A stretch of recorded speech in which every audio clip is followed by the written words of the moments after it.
Diep in die hart van 'n winterwoud het 'n reisiger gestaan waar skadu's saamkou. Sy vingers was gevoelloos, sy asem wit, op soek na vonk in die ijskoue naglig.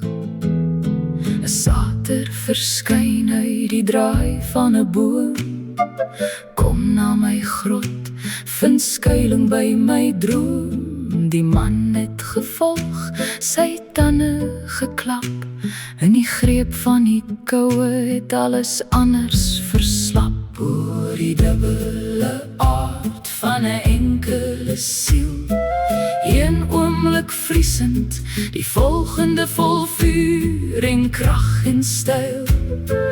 Hoe kan dieselfde wind ryp en vlam saambring? Die sater sit en waak, en jou naam hoor hy klink.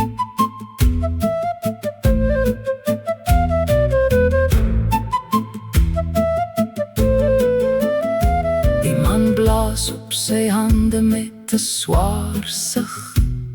Die sater sê, vriend, is die lig nie genoeg?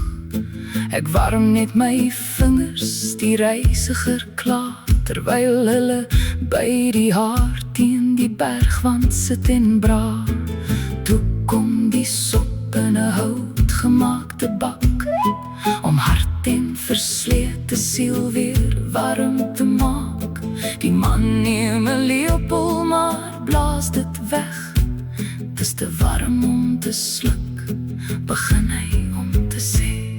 Die sater staan regop met 'n blik van verbas, met 'n wille ou glans in sy goue oogkas.